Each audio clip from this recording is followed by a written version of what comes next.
बिस्मिल्लाहिर्रहमानिर्रहीम। अस्सलाम वालेकुम दोस्तों एक बादशाह सलामत थे।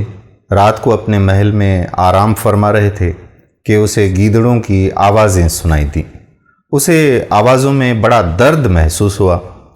जब सुबह हुई तो उसने अपने वज़ीर को तलब किया, और वज़ीर भी बड़े अक्लमंद हुआ करते थे, बड़े सियाने वज़ीर हुआ करते थे पुराने। तो वज़ीर को सारा माजरा बताया कि रात इस तरह से गीदड़ों की आवाज़ें आ रही थीं और ये क्यों आ रही थीं। तो वज़ीर ने कहा कि बादशाह सलामत, ये बेचारे भूखे हैं, ये खाने के लिए, पीने के लिए, इसके इंतज़ाम के लिए आपसे दरख्वास्त कर रहे थे। बादशाह ने हुक्म दिया कि ख़जाने के दरवाज़े खोल दिए जाएं और इन गीदड़ों के लिए खाने पीने का इंतज़ाम किया जाए। वज़ीर ने सब कुछ ले लिया और काफ़ी सारा खाना अपने रिश्तेदारों को भेज दिया और अपने घर में भेज दिया। जब अगली रात हुई तो फिर गीदड़ों ने आवाज़ें देना शुरू कर दी। बादशाह को बड़ी तकलीफ़ हुई कि अब क्या मामला हुआ है कि ये आवाज़ें दे रहे हैं, क्यों चिल्ला रहे हैं। सुबह उसने फिर से वज़ीर को तलब किया। वज़ीर से पूछा कि क्या तुमने इनके लिए खाने पीने का इंतज़ाम नहीं किया था? रात को फिर से गीदड़ आवाज़ें देने लग गए थे।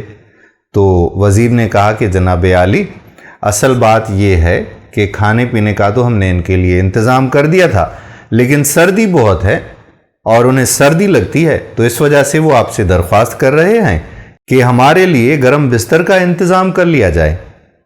बादशाह ने हुक्म दिया कि गीदड़ों के लिए गर्म बिस्तरों का इंतज़ाम किया जाए। हमारी मुमलकत में कोई इस तरह से सोए, ये हमें गवारा नहीं है। वज़ीर को बड़े कपड़े मिले, बड़े बिस्तर मिले, और हस्बे रिवायत उसने वो सारे गर्म बिस्तर वगैरह अपने रिश्तेदारों में बांट दिए। जब रात हुई तो फिर गीदड़ों की आवाज़ें आना शुरू हो गईं। बादशाह को बहुत गुस्सा आया कि मैंने खाने के लिए भी सब कुछ दिया और बिस्तरों के लिए भी सब कुछ दिया, लेकिन फिर भी गीदड़ों की आवाज़ें कम नहीं हो रही हैं।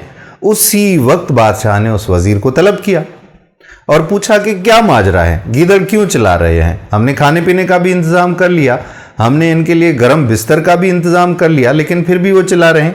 तो वज़ीर ने कहा कि जनाब आली, मुझे थोड़ा सा वक्त दीजिए, मैं जाकर मालूम करके आता हूँ। वज़ीर बाहर निकल गया। कुछ देर के बाद जब वो लौट कर आया तो बिल्कुल हशाश बशाश मुस्कुराता हुआ अंदर दाखिल हुआ महल में।